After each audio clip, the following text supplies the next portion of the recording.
Thank you very much for that introduction, and good morning to everyone. I mentioned to Irene, in a way, I'm an architect manqué, but the emphasis is on manqué. As she said, in my career, I've been lucky in working in at least 3 exceptional spaces, and I would say 4. Now, this great Frank Lloyd Wright building that we're looking at today with its Gwathmey Siegel edition from 1992. Prior to that, Edward Larrabee Barnes's addition to the Carnegie Museum of Art in Pittsburgh. Prior to that, Marcel Breuer's great late 1960s building for the Whitney Museum. And my career actually began at La Jolla Museum in California, which was the Ellen Browning Scripps House designed by Irving Gill and put up around 1911. So I've had 4 very inspiring spaces around me during my career, first as a curator and now as the director of the Guggenheim Museum. As I said, we're looking at it from above. Not many people recognize that we have waterfront property. How did this all happen? Well, Mr. Guggenheim was from a large family of multiple sons of a refugee from Switzerland named Meyer Guggenheim, who worked hard after immigrating to Philadelphia and eventually became tremendously wealthy through an investment in a silver mine in Colorado, which eventually led to the family's owning a great deal of the copper in the world and controlling both mining and smelting of a number of metals, culminating in the company called ASARCO, which was really a world dominant force, particularly after 1900. Solomon Guggenheim was central to the family's success and was himself a great entrepreneur and important businessman. The family left Philadelphia and came to New York in the 1880s, and each of the 7 sons married up into New York Jewish aristocracy, Solomon Guggenheim marrying Irene Rothschild and subsequently having 2 daughters and becoming on the way a kind of collector of typical late 19th century, I would say, Barbizon school pictures for a large French style house on the North Shore of Long Island called La Falaise, which exists today and is owned by Nassau County as part of its park system. But like every great mogul, important to have a pied-à-terre in New York. And we're looking at the bedroom of the Guggenheim's pied-à-terre in the Plaza Hotel, Henry Hardenberg's great achievement on the Grand Army of the Republic Plaza.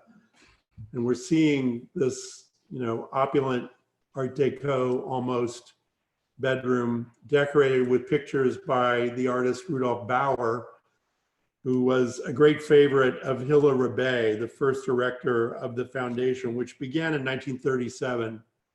So our origins are domestic in a way, and through Hilla Rebay, the museum became instantaneously connected to the avant-garde, principally in Germany, but to a lesser degree in France as well.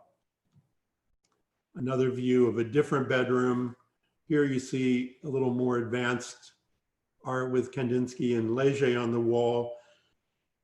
We were invited to come to this apartment on Thursdays for a number of years if you were an interested art viewer. And by 1939, 2 years after this foundation was founded, Guggenheim and Rebay discovered that they really were needed to have a different site.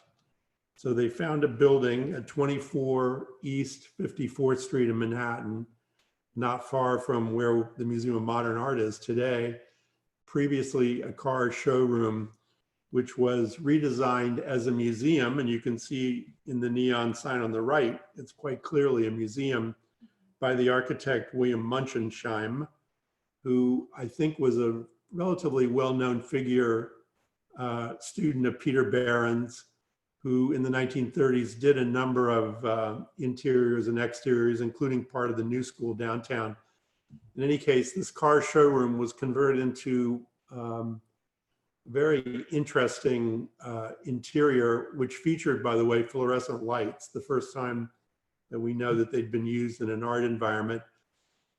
Rebay had a very definite idea about where pictures should be on the wall, and you can see that they tend to be overscaled in very large frames, hung very low on velvet-lined walls, and viewable from these benches, velvet-covered benches, which encourage you to recline and to some degree dream in the face of these radically abstract pictures. I must say also, music by Bach was frequently piped in. So this was a complete Gesamtkunstwerk that introduced people in a way to the achievements of a number of important artists, principally German.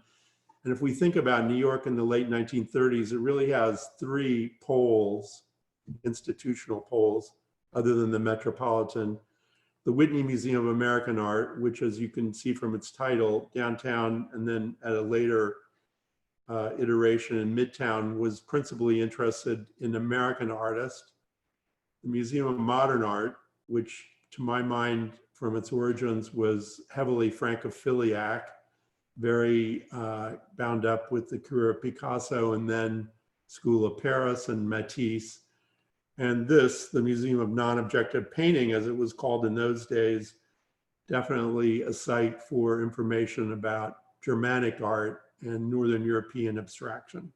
So this site went on for 10 years.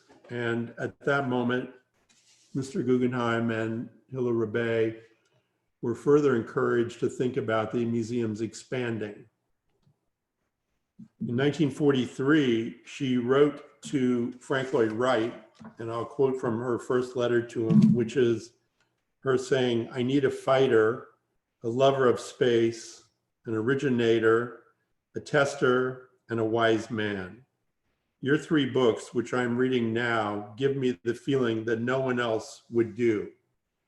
So Wright, who typically had been spurned by New York, I must say, from his first efforts in making high rises around St. Mark's Church downtown, and who over the next several decades spoke poorly of New York, wrote back saying he vowed to make a building and the painting an uninterrupted, beautiful symphony such as never has existed in the world of art before. World capitalized, art capitalized. 1943, 700 drawings and schemes for this institution over the next 12 years. Here's a kind of middle of the road drawing from, I think, the early 1950s, where he was proposing the building be clad in pink marble, not of interest to the family. Another view, also early in his development, of this spiral, which became the signature for the institution. Finally, a much more advanced view of what he's calling the Modern Gallery Museum for the Solomon R. Guggenheim Foundation. You can see that a number of the elements that we recognize today are evident. Interesting to note that the tower behind, not realized until 1992, and I would say realized somewhat differently, was intended for studios for artists, as well as living quarters for the director. That, of course, evolved and changed radically in the intervening 50 years. Note also that cars are driving in from Fifth Avenue to 89th Street. Wright's obsession with the automobile was constant and a great theme in his achievement. Here we have, at least for the first 18 months of the museum's opening, a porte cochere, which allowed people to drive directly into the front door. And finally, I thought you'd be interested in his version of how the tilted walls work best. You can see this was geared up for the masterpiece, which to my mind is not completely sympathetic to the way pictures were being made in those days. And as you probably know, a number of prominent artists objected to the building vociferously when it opened in October 1959. Then as you're an architectural group, I thought you'd particularly like seeing It's a very elegant blueprint, which shows the composition. To the left, we have the building that he called the Monitor, with a sort of eye shape in the center that allows natural light to come in. And then the principal gallery, as he calls it, with its amazing oculus above, and an elevation also particularly of interest to you, I hope. So 1959, opened to great acclaim with the public, not particularly well received by architectural critics, known as the flying saucer, the washing machine, the this, the that, but nevertheless interesting for the public from its inception. Now let's move forward quickly to 1978, because there were very few architectural exhibitions per se in the first years of the institution.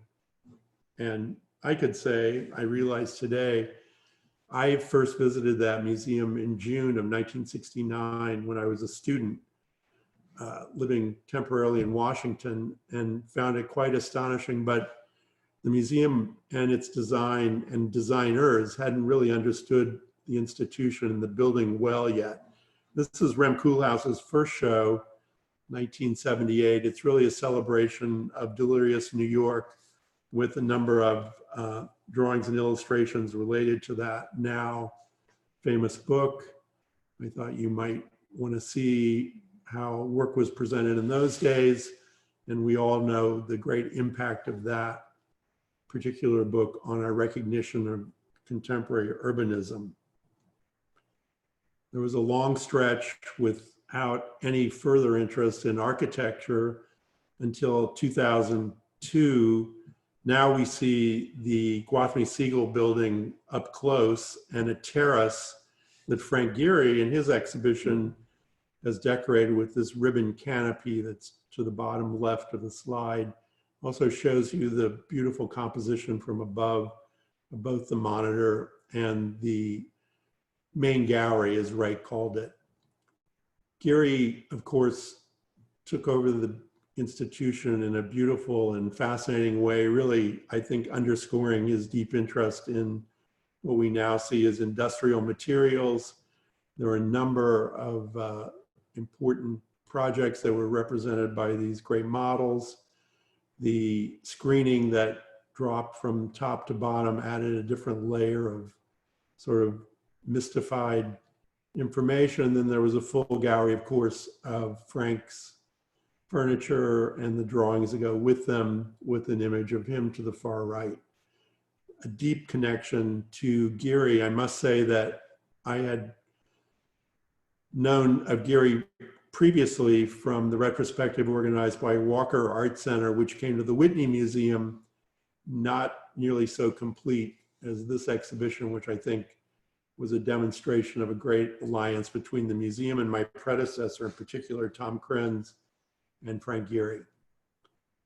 Here, interestingly enough, are the early models to the far back of the museum in Bilbao, which I think we can say arguably was the first computer-assisted design museum in the world.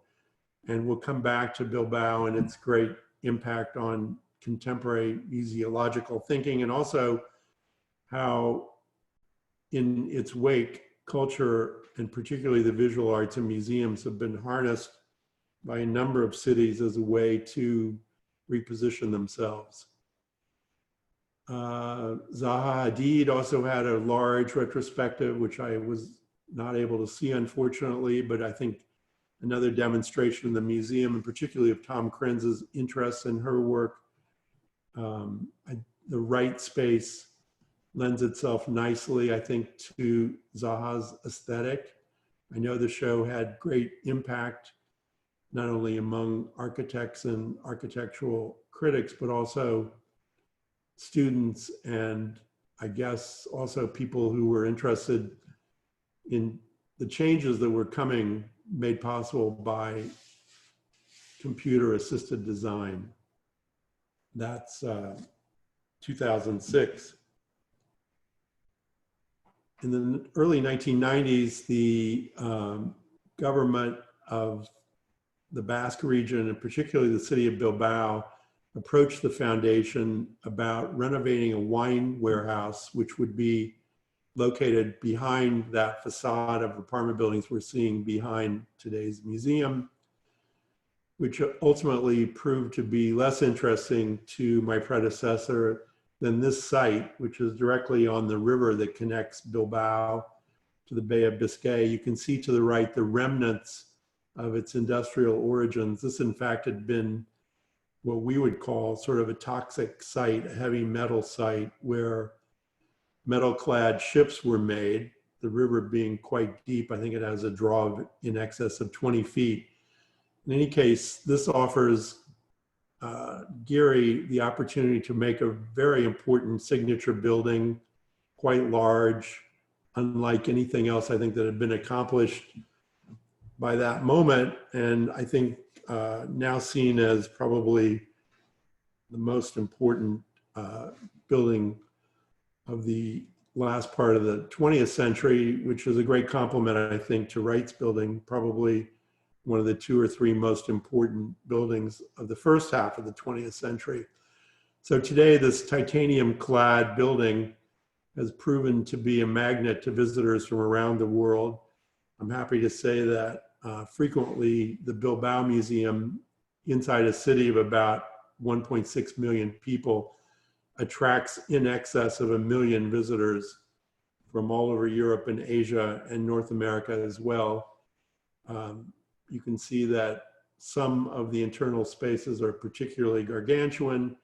This, for example, is a large gallery, longer than a football field, American football field, now completely occupied by a large installation by the American sculptor Richard Serra, eloquently using Corten steel, one of the great products of the Basque region, and Bilbao itself. You should know, I'm sure you recognize, that it was the steelmaking center for Spain, much the way my city, Pittsburgh, had been for America, and they both went through tremendous economic declines beginning the late 1960s. Both cities had good leadership and in different ways have repositioned themselves both as cultural centers and also as great magnets for tourists. So that's Bilbao. And now I wanted to end the sweep by showing you early versions of Guggenheim Abu Dhabi. As you probably know, Jean Nouvel's great Guggenheim, Louvre Abu Dhabi has been realized on Saadiyat Island, slightly outside the center of Abu Dhabi city. This museum, which has been in gestation now for more than a decade, will be approximate and I think important complement to the Louvre. It's about 3 times larger than Bilbao, which renders it at about 375,000 square feet. Obviously not all of it gallery space. One of its distinguishing design components are these very large and quite significant cones, which punctuate the space at a variety of places, culminating in this onyx-clad yellow cone at the top, which is about 20 stories high. So this is quite a sizable museum. It'll be offering art on 4 levels, essentially. And it's very much a disassembly of any previous idea of the enfilade presentation of art. Instead, you'll be walking through this big entryway into a series of interconnected smaller spaces, which will offer, I think, very distinct but narrationally connected views of contemporary art. So this museum is essentially the next chapter after the Louvre. We've been assembling with our friends in Abu Dhabi a very important collection after about 1965. We have a big emphasis on Arab modernism and achievement in the region, but in fact, the collection has really a global span with important, I think, very important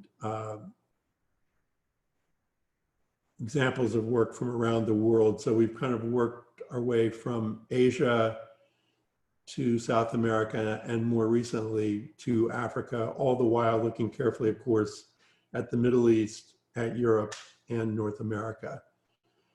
So that would be Guggenheim Abu Dhabi when it comes about. And I think this was all intended as a prelude to my saying that the museums had an infrequent, but I think quite deep connection to the development of architectural thinking over the last, let's say, 30 years.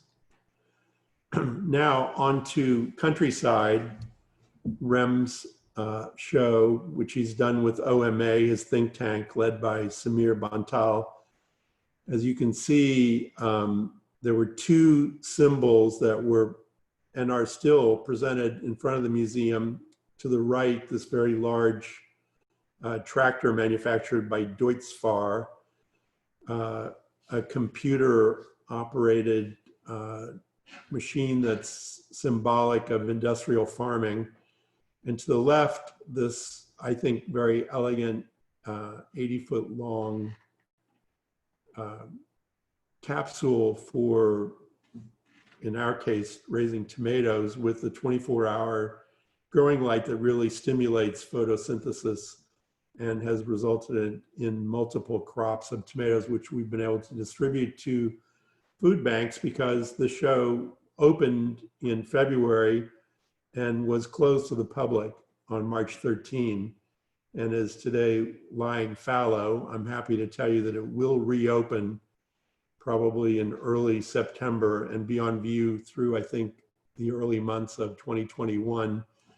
But for us, it's the culmination of about a 5-year-long research that we undertook with OMA, Rem, and Samir to consider the 98% of the Earth's surface not occupied by cities. So as a collective, they've decided to call it Countryside. And as a further stimulant to our thinking about that, they made a subtitle punctuated by a scythe, Countryside, the Future. We're looking down on the Guggenheim, as you know well, this rotunda, and a whole collection of, I'd call them decals that are attached to the floor in a way that's meant to evoke classical mosaics, let's say in a Roman villa. And in the fountain is a cardboard representation of Seneca, or we might also discover later that it's in fact a Roman statue of a peasant, unclear. To the right, and we'll see this differently in a moment, you can look at a Malevich image, which is on top of a roving robot. This was an idea of literally invading the space because these robots are programmed in such a way as to never interrupt people, but to come close to them and then turn. On the left is what they're calling the semiotics column, which is a large conglomeration of images by mostly, I'd say, urban inventors of what country people and countryside looks like and what it all means. And then suspended over that is a yellow machine that now is able to harvest in the ocean, a hay bale, and above that, which we don't see quite yet, a satellite which controls a number of agricultural machines, particularly in the United States. There it is. As you come in the front door, I think one of the most striking elements of the exhibition, besides the fact that there's really technically no art in the exhibition, there are reproductions of art images, is that the team decided to use every surface in the building for a series of statements and, even more importantly, of very probing questions. And I'll read some of those later on, but I wanted to also cite the important contribution of students from the Harvard Graduate School of Design, students at Wageningen University in Holland, the University of Nairobi, and the Central Academy of Fine Arts in Beijing. So OMA had a number, I would say dozens and dozens of collaborators from around the world, and used information and data, particularly data from these sources, to bring together this narrative, which really is a whole series of experiments, short chapters, some of them historical, some of them looking to the future. And it all began, and you can see this in a series of small screens that'll still be on view when the show reopens, with Rems looking at what was happening in the Swiss countryside, where he was frequently a guest of or owned a small place in the mountains. And he began to notice that what had previously been a true countryside populated with cattle and the people who tended them had become a place that was really for refugees from the city, fewer cows, a kind of notion of gentrification, which we've all lived through, and a lot of sort of abstracted ideas about how one could live in the countryside but participate in life elsewhere. So we go up the ramp, and immediately you come into this wall of, I think, several hundred, if not thousands, of questions that Rem used as a kind of provocation to the exhibition. Here, superimposed on it would be a kind of archetypal Dutch painting, of course, of a cow, a reproduction, of course. The mission in this room, which we call the High Gallery, is a reiteration of how important research is to architecture. So let me tell you a few of those questions that he puts to the wall. Where did the cows go? And why did they leave? Could we no longer tolerate the smell? Did China find a way to exploit the connections of internet also in a physical way? The sound of their bells filled the valley like a tangible substance. When did old disappear? Why did the nuclear scientist become a farmer?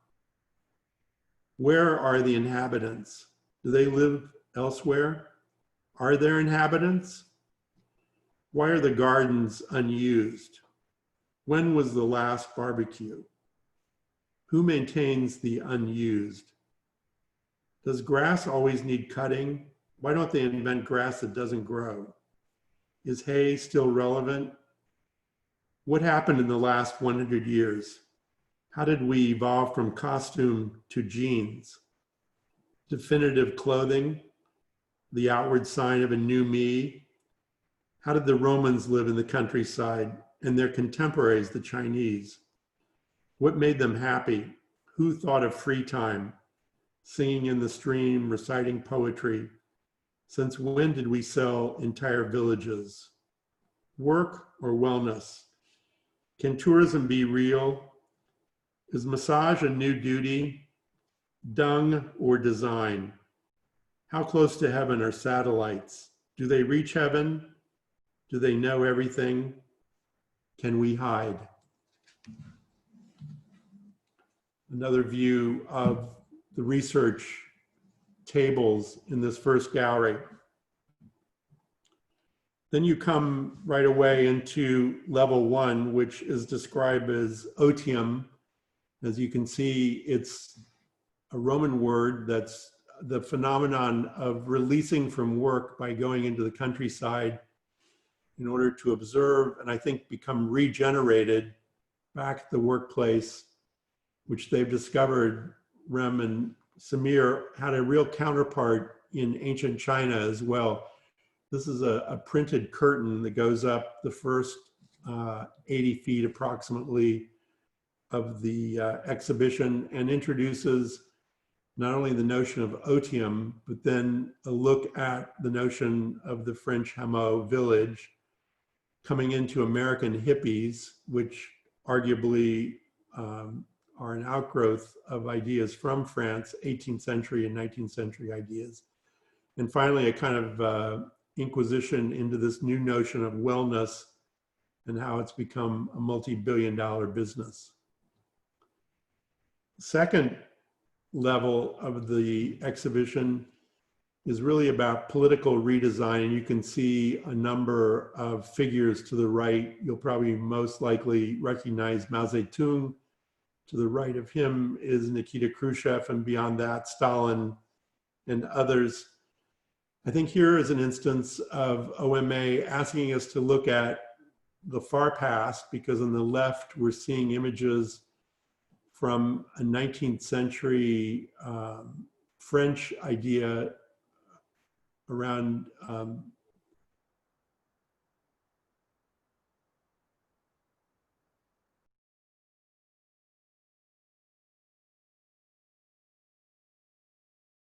examinations of change in China, and then eventually change in Africa as well. So these are the political redesign questions that OMA looks at carefully by going not only back into history, but also understanding what's going on in places like Kenya today. This round stand to the right is a kind of model of the possibility of solar-powered tractors, which will have huge impact, I think, on the African countryside in the near future. Next comes a question of societal experimentation, questions of food security and food insecurity. You can see in the slide the hay bale, which I only discovered recently was fabricated by our designers, and it's not a hay bale at all, because we can't risk having insects in the museum. But to the right of that, look at the semiotics column. Here we're looking at country music covers from a variety of albums. Again, as I said earlier, a notion of imagery about what urban viewers think of country questions and country people.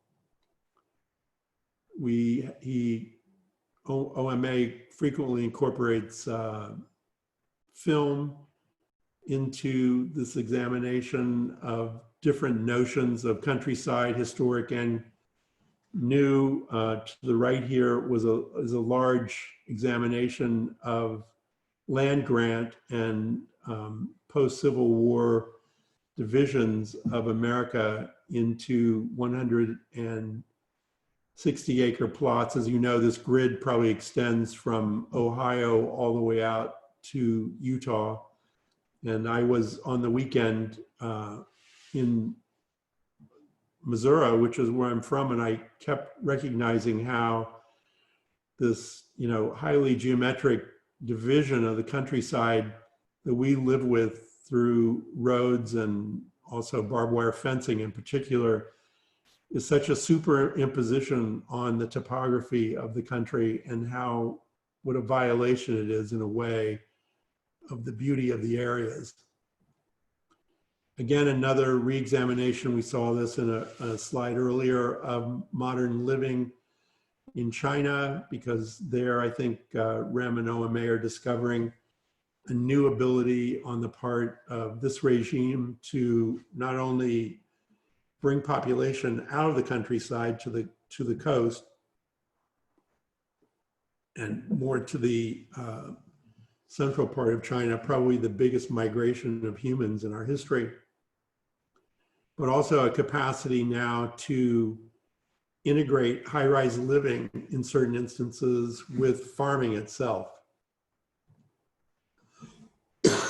Pardon me. So another big slice of the exhibition, you'll recall that great drawing I showed earlier, the blueprint. Wright actually knew, I think, that the museum would lend itself, as no other does, to this kind of narration. Typically, we'd be dependent on painting and sculpture. In this case, it's a very different kind of presentation, really unlike anything we've done previously. There is a section about preservation as well, and it's very much about the contrast of nature and mankind, how they can live together, how they do live together, how they can't live together, how they don't live together. And this also incorporates an examination of wild gorillas in Africa. as well as, pardon me, an examination of changes around the Arctic Circle, particularly in Russia, where permafrost, because of climate change, is melting and having a radical effect not only on the carbon content of our planet, but also in releasing these specimens. This is a 3D recreation of a mammoth, but I think they're also seeing huge release of bacteria that have been inside and frozen into the earth for thousands and thousands, if not millions of years.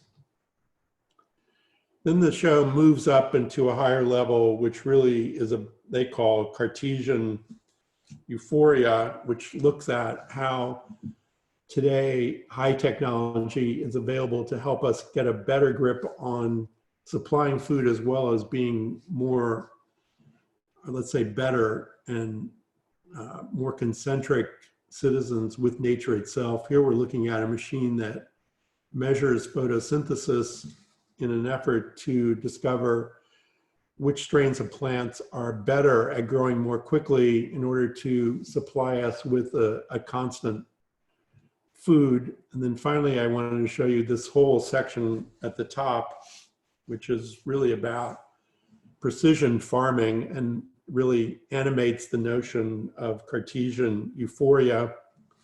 Here is one of the robots at the top that's moving around. You'll see others. But the show actually ends with this very beautiful inquiry, which is, can today's extreme know-how be combined with goodness? This quest that they made over the last 5 years was, first of all, to, I think, draw our attention as committed urbanites to the rest of our planet. It weaves in important examinations of experiments that were successful and less successful over the last 150 years, but also ask us, what are we doing about the possibility of becoming ex-urbanites, which now with this new decentralized notion of office work is a reality. And I wanted to read from one of the great essays in the book, which I'm happy to share with you, designed by Irma Boom and called Countryside, a Report, which has also a very fetching subtitle, Countryside in Your Pocket for $24.95.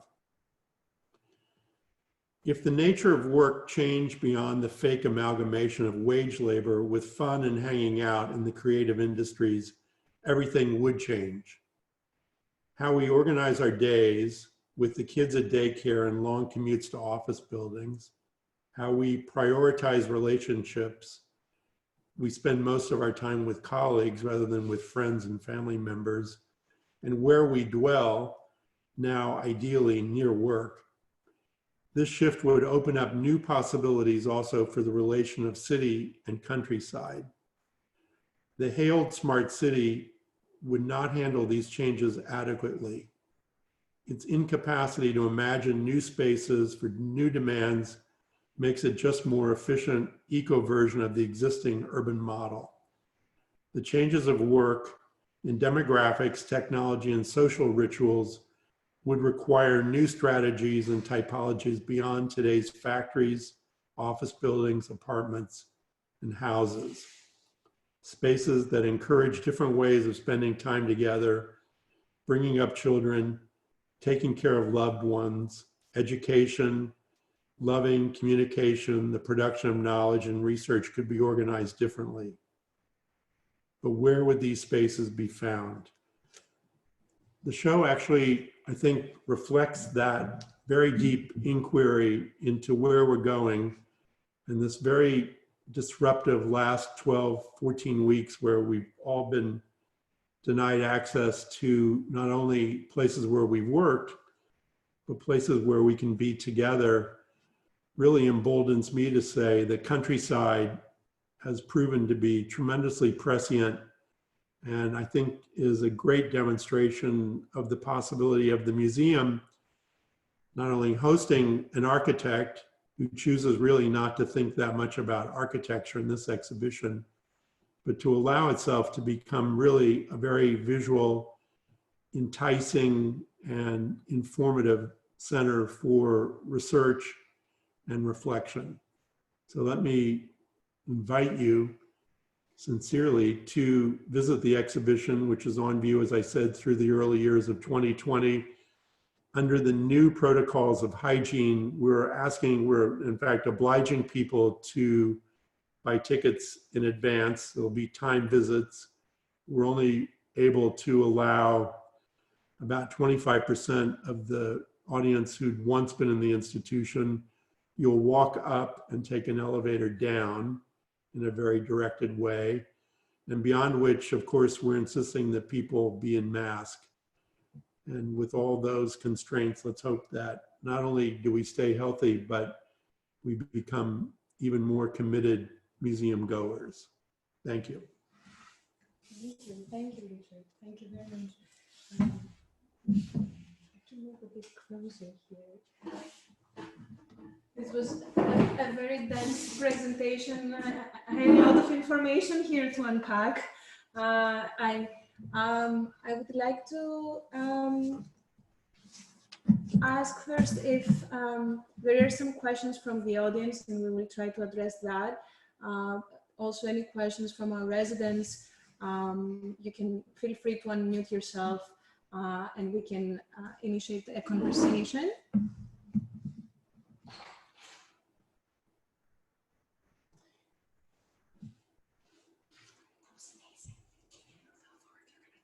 Yes. Yes. So first, I'd like to take this question from the audience from Lauren Henkin. Are there any particular considerations, she's asking, by either artists or curators to create a successful engagement between art and architecture in particular? Well, I think all art benefits from being in a space that has a rationale. I think it doesn't work well, particularly in a chaotic space.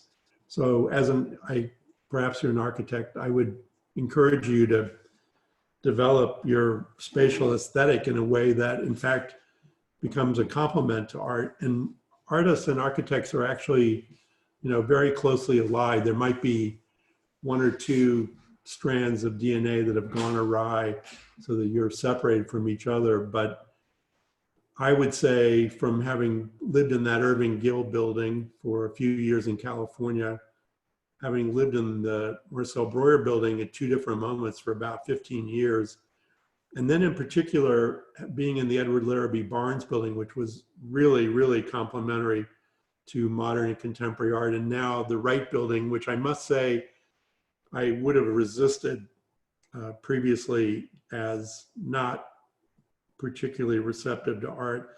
I now see how the container and the mood and the personality of the container so crucial vis-a-vis not only the object, but also the experience of the viewer. And one of the great attributes of the Guggenheim in particular is, I think people really remember what it is that they've seen there in a way that they might not in a so-called neutral white space.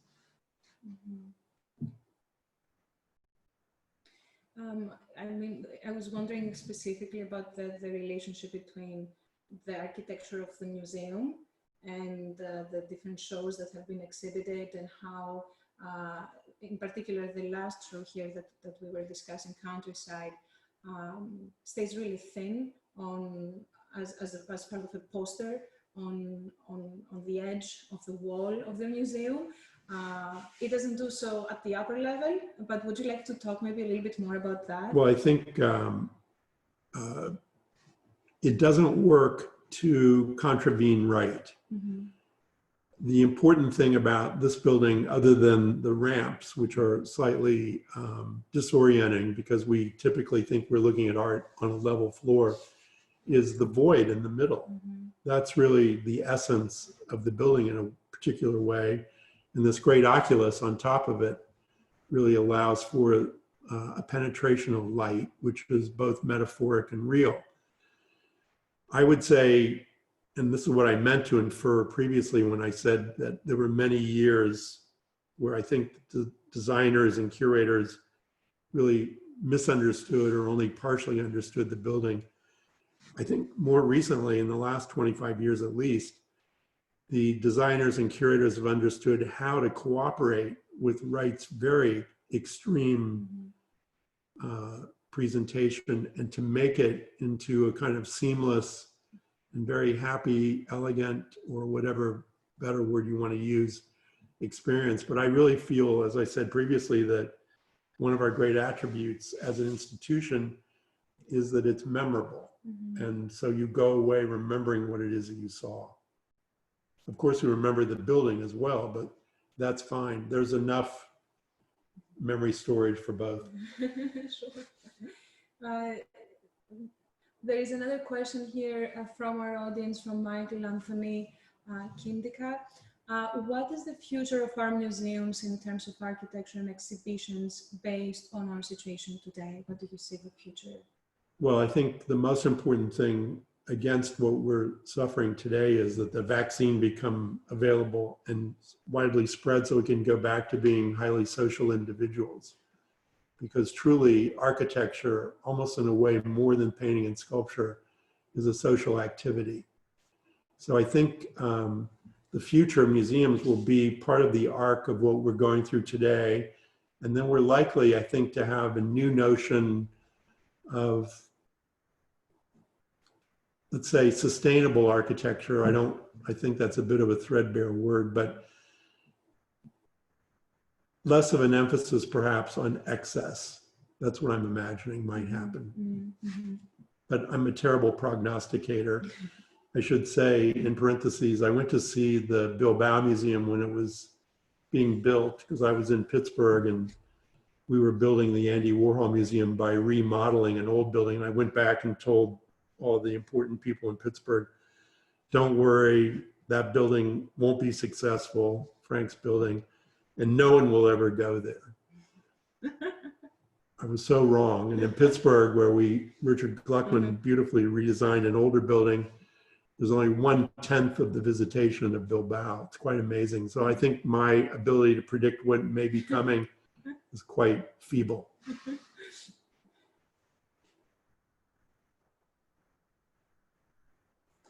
Any questions from our residents? Feel free to unmute your microphone. I have one. Sure. Hi. How did digitalization affect the way that the museum engages with the visitors? Well, particularly in the case of Giri in Bilbao, there's no way of understanding the building if you're trying to make sense of it, particularly as a curator, without seeing it as a digital, seeing its digital existence. And I think that'll be even more pronounced in the Guggenheim Abu Dhabi. So we tend to work from miniature three-dimensional models, but it's a very static way of organizing the story. And I think with your generation and the generation of younger curators, the digitalized narrative will be the one that actually organizes all future exhibitions. And then I want to put in one caveat, which is that part of the success of any presentation of art is recognizing what you might call atavistic or animalistic behavior in the face of a thing. So when I'm looking at a painting or a sculpture, photograph, drawing, even sometimes video and film, the first accommodation that you have to make, I think, is my body, my eyes, my brain in the face of, beside, or behind this thing. So to me, and this might answer an earlier question, one of the principal charges for young architects is to recognize the true value of kinesthesia and how we move around as, not robotic objects, but as humans in the face of what might previously have been thought of as static information. There are two questions about movement, in fact, and this may tie well to the next question from the audience.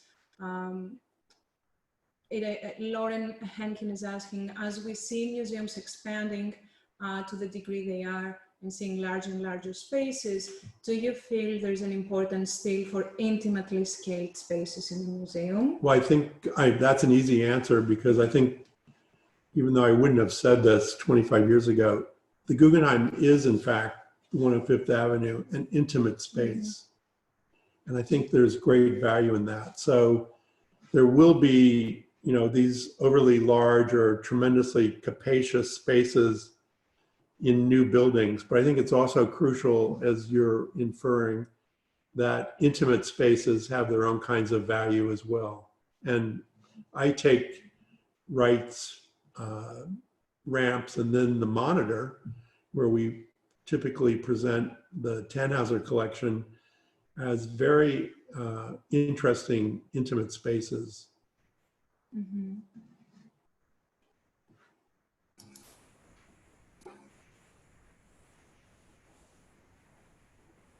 I have a question.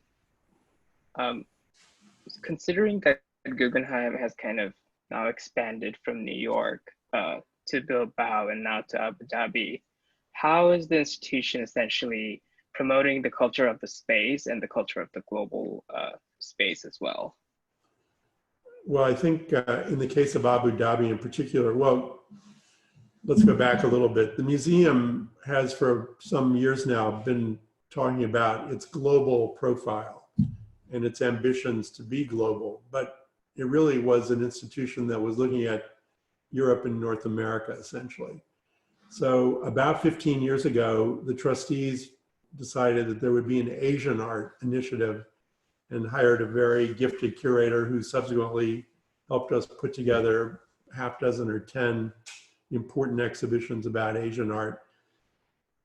I think one of the important outgrowths of our engagement with Abu Dhabi was the recognition on the part of the curators, and mine as well, that what we thought was global was in fact quite parochial, and that we needed to readjust our vision to look at the bigger world. And we have gradually, and I think we will into the future. So we had underwriting from a big bank in Switzerland that allowed us to go into 3 areas that we knew little about: Latin America, South and Southeast Asia, North Africa, and the Middle East, and add objects to the collection and also make exhibitions about contemporary art from those areas. And from that, and we've also concomitantly had an initiative with commissioning Chinese artists. With those 4 paths opening up to us, I think we can more and more recognize the universality of creativity and our obligation, I think, to respect and be deeply interested in artists around the world. So in a weird way, the globalization has become, today, that's a rejected notion. But if we think of curiosity and respect as the principal motivators, at least among intellectuals, I think we need to stand up together and say that we do have solidarity with creators around the world, and we will show their work, collect it, think about it, and respect it.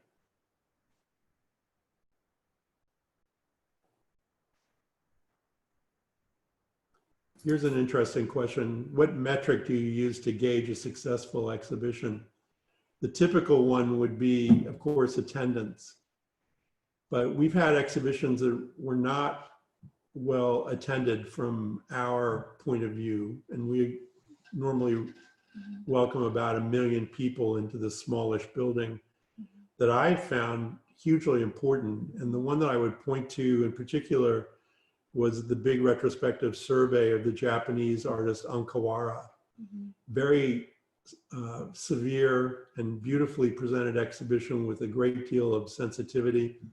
Didn't really attract great numbers of people, but the combination of that exhibition and the book that went with it is hugely successful, and I think will have impact on culture for many decades to come. So the metric can't be exclusively numerical. On the other hand, the museum has to be a kind of semi-successful business, so we need the front door. We have to have a kind of balance between exhibitions that may or may not be attended well and those that are likely to be attended well. Mm-hmm. Jessica, I believe you wanted to ask a question. Yeah, I have a question. What kind of attributes of an exhibition space do you think end up creating a profound experience, aside from the art? I know that's somewhat subjective, but these are things that we're starting to consider and think about. So I was curious what you thought. You know, for me, one of the most important things is ambient light. So I think it's important for you as makers to realize the importance of light and also the importance of its absence. You have to be able to accommodate both, I think.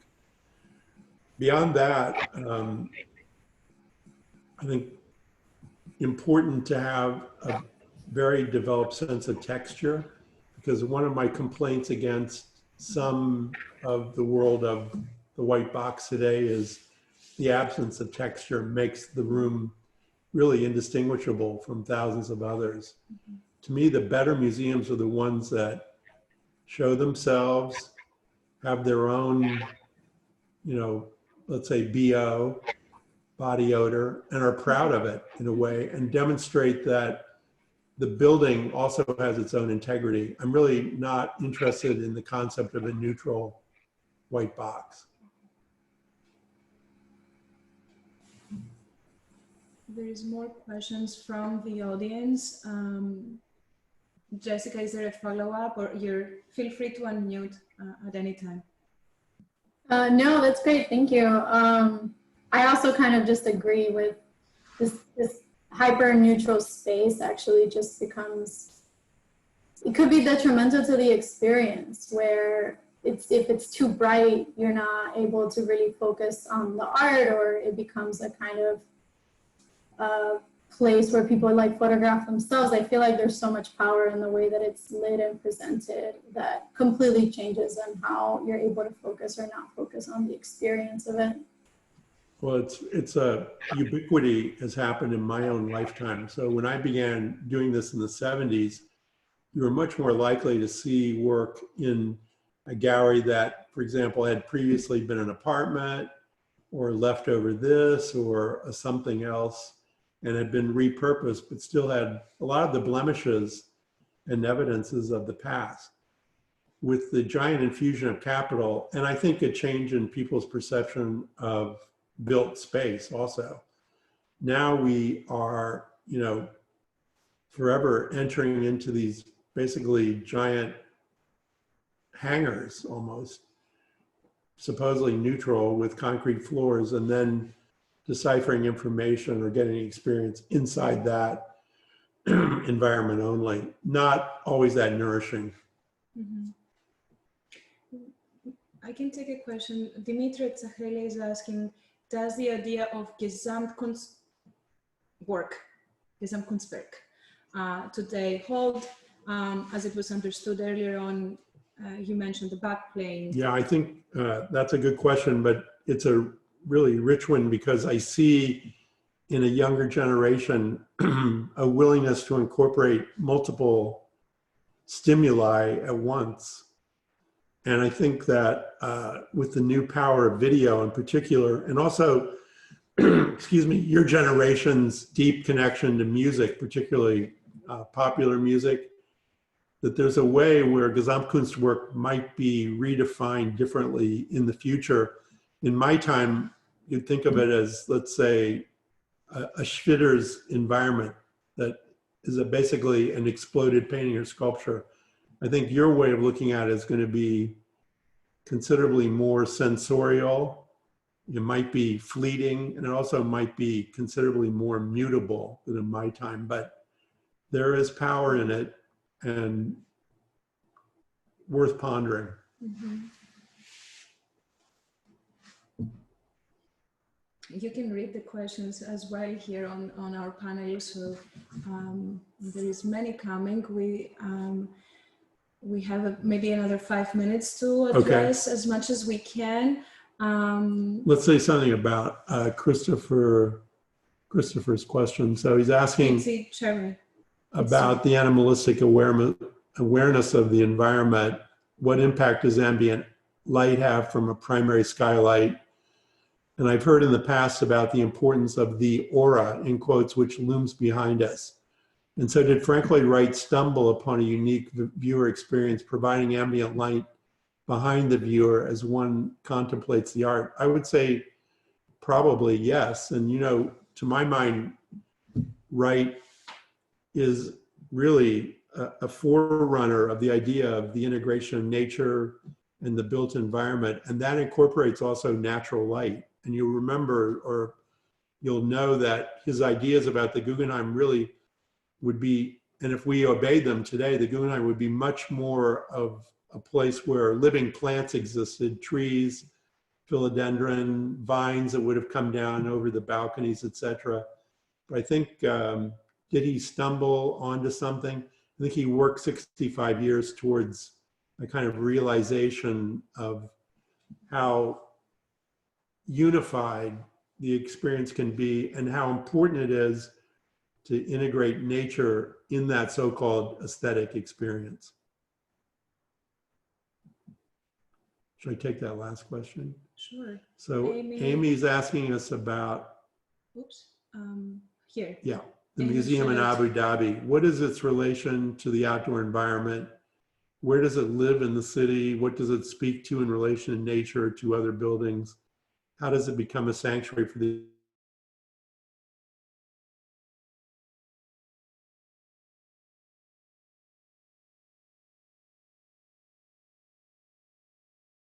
sort of facing the sea, as it were, with that one big cone that I showed you earlier, sort of inducting people from Saadiyat Island and from the direction of the Louvre, Abu Dhabi, into the Guggenheim. And there'll be a park, very nice verdant park between the Louvre and the Guggenheim, encouraging people to walk if they can, because as you may know, the climate is quite harsh. Let me say, since you're an architectural audience, directly across the road will be David Adjaye's Abrahamic House, which will feature a synagogue, a mosque, and a church inside what you might think of metaphorically as a kind of recreation of a Garden of Eden, a big green garden. And there'll be symbols of, I think, not only monotheism, but also tolerance. And beyond that, not far away, is Norman Foster's Sheikh Zayed Museum, which looks at the history of the UAE and offers people a kind of striking version of civilization from ancient days until today in that part of the world. So the complex would in fact have 3 museums, then 3 houses of worship that are kind of complementary. It will be in a kind of green environment, and I think it becomes a sanctuary in that,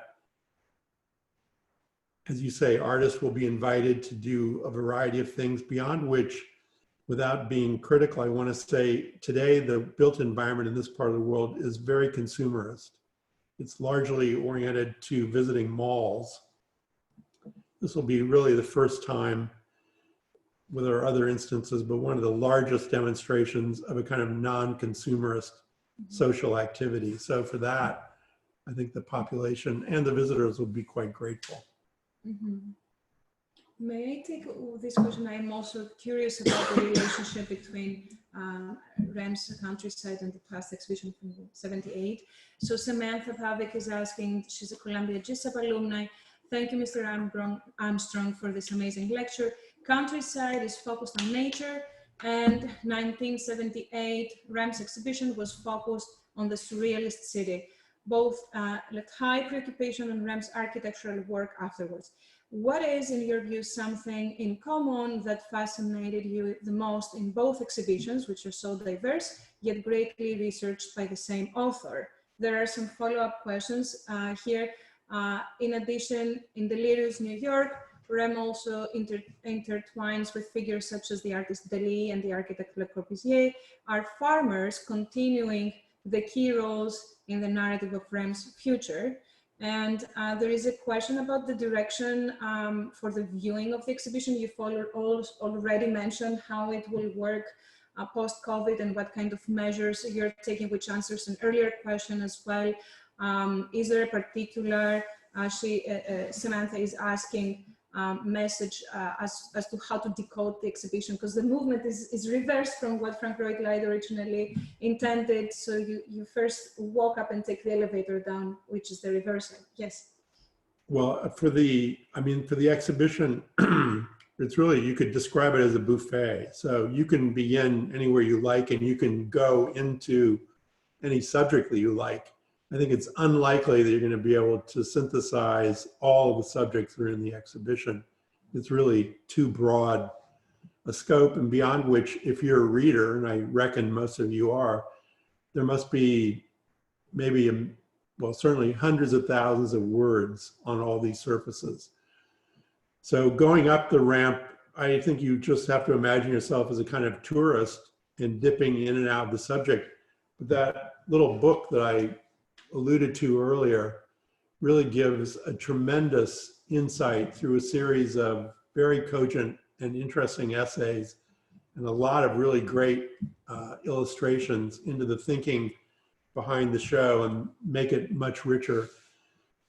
How are those two shows alike and how are they different? They're alike in one way, at least, which is, I think Rem Koolhaas has an amazing capacity to stumble on the obvious and then make us look at it in a very synthetic and very deep and profound way. So what previously might have been thought of as a given, which is New York as a delirious site, he brought into high focus and good wide attention. Even today, where people like you and I don't particularly like getting dirty, and I mean that literally, we're now going to have to think about the countryside as a place that has a future with us and we with it, and the changes that are happening in it are alluded to and frequently brought into focus by the exhibition. So that notion that he has of looking at the obvious that we overlook is really a great strength, I think, on his part.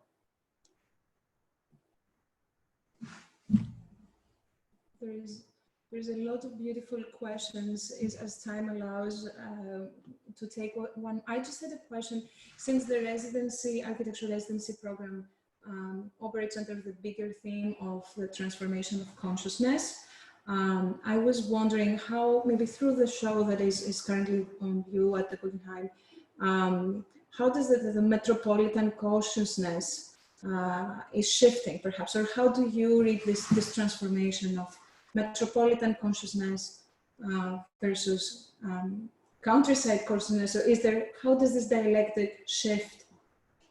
You know, our position as city dwellers is absolute ignorance about the other 98% of the world. We might occasionally treat ourselves to a kind of wilderness experience, but we see it as a sort of isolated, brave exercise, let's say. I think what the power of the exhibition, to my mind, is to open our eyes to what's going on, what had gone on previously with, you know, important changes by Russia, by China, by the US, to other changes that are going on now, again in China, again in the US, again in Russia, and also Africa, so that we have a new sensitivity to the invention, the recreation, the position of countryside, particularly as we choose or perhaps are forced to move our lives out into that space. Mm-hmm. Mm-hmm. There is still a lot of questions coming in, and I'm happy also to see if we can try to answer some. Yeah. Not online, but after in writing, if you like, to summarize. Well, here's a very good one. Does the countryside exhibition address climate change in any significant way? The answer is yes, but frequently in a metaphorical way, I would say. And I think particularly on this top ramp in the last set of slides, it talks about the way that we can adapt to a changing world, assume some responsibility for what has happened and what is happening, and then, as we say here, use today's extreme know-how to be combined with goodness to prevent any further deterioration of the planet. So that question of climate change underlies a number of subjects in the exhibition. It's not really the motivation for his research, but I would say it's one of the amalgamated topics that comes back over and over again. We don't recognize, because we live in a temperate climate, the importance of the Siberian wilderness being on fire today. And we don't recognize how permafrost and its deterioration are really quite important to our immediate present and certainly to the far future. But if we look at what's happening at both poles, but particularly around the North Pole, we see a new planet in front of us. And I'm not convinced yet that it's a better one.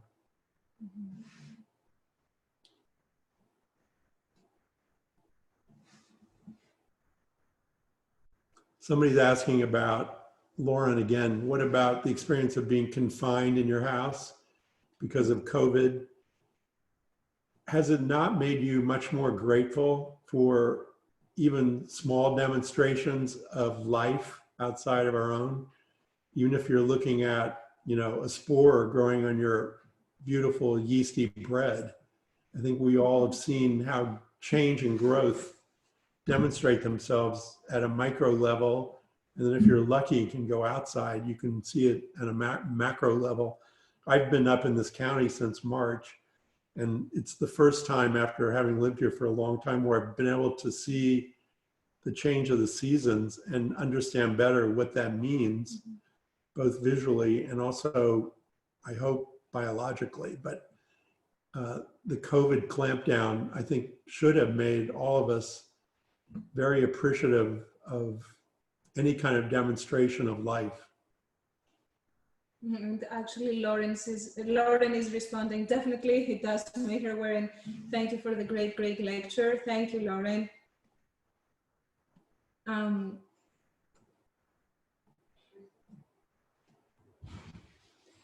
On that note, we can, I think, conclude with this lecture. And if you want to go to the Guggenheim website, there's about an hour-long discussion of the exhibition by Rem, by Samir, by Troy Therian that helps animate each one of those ramps in a way that I couldn't do on the static imagery. So I would invite you to look at that.